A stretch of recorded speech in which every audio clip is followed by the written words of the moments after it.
अब चाहिँ म निस्केको होस्टेलबाट कति बस्नु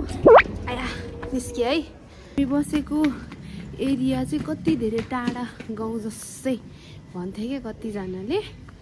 हैन अब यहाँबाट जाने बित्तिकै यता this is called wellness revolution fitness area रे हैन ओपनिङ सिन निस्किने बित्तिकै यता चाहिँ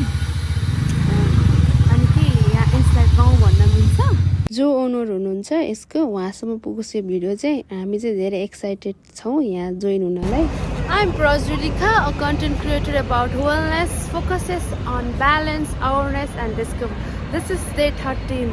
So welcome to this meaningful and powerful journey.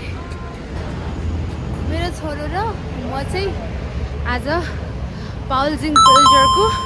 Books लिन जाँदैछु अगाडि छ एउटा बुक सप त्यहाँ छ कि छैन हेरौँ त्यो बुक्सको नाम चाहिँ द वेलनेस रिभोल्युसन छ यति धेरै उकालो छ पाउल जिङ पिल्जरले चाहिँ 22 वर्षको उमेरमा नै MBA कम्प्लिट गरिसकेको थियो कान्छो भाइस प्रेसिडेन्ट पनि भएको थियो सिटी ब्याङ्कको इतिहासमै अनि उहाँ चाहिँ इकोनोमिक्स अनि बेस्ट सेलिङ अथर अन्टरप्रेन्योर पनि हुनुहुन्छ अनि चोटिसम्म फाइनेन्सियल एडभाइजर अमेरिकाको भइसकेको छ प्रोटेक्सन अफ इकोनोमिक ट्रेन्ड्स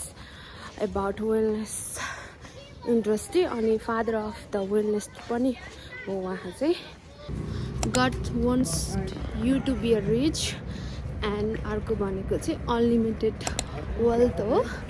अनि त्यो किताब पढेर चाहिँ धीरुभाइ अम्बानी लगायत नारायण मूर्तिले पनि त्यो किताब पढेर एकदम IT सेक्टरमा काम गरेको थियो वाकिङ गरेर नै फाइनल्ली हामी यहाँ आइपुग्यौँ बुक सपमा हिँड ल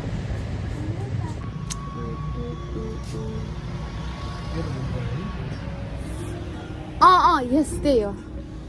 कियोसाकीको पोर र रिच ड्याड भन्दा पनि धेरै फेमस हुनेवाला छ यो किताब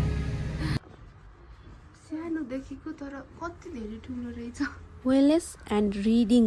ह्याबिट बिचको अहिले सम्बन्ध एकदम निकै महत्त्वपूर्ण हुन थालेको छ किनकि शारीरिक रूपमा मात्र हामी स्वस्थ भएर हुँदैन नि त मानसिक रूपमा पनि त्यत्तिकै हुनु पर्यो अनि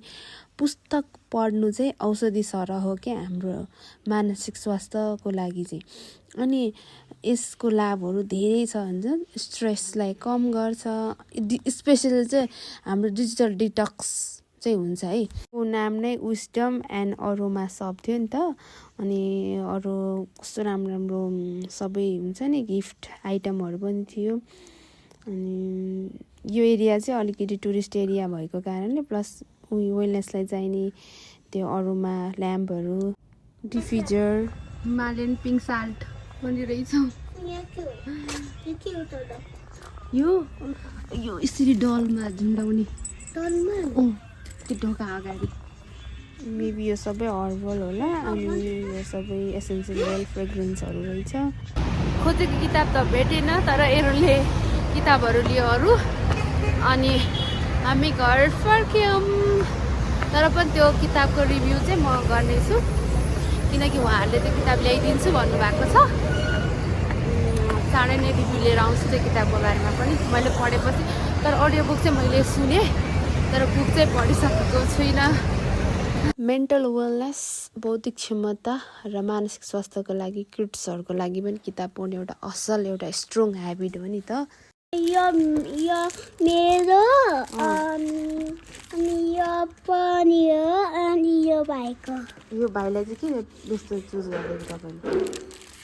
भाइलाई त्यस्तो मनपर्छ तिमीलाई थाहा छ भाइको चोइस अहिले बोलिरहेको छोरो कसै स्पिकिङ डिले भएको थियो मैले कुनै थेरापी गराइनँ उसको सबै इम्प्रुभ भइसकेको छ अहिले सानो बाबुलाई चाहिँ सुताएर गएको अझै सुतिरहेको छ क्या उस यो वेलनेस एन्ड ब्यालेन्स तर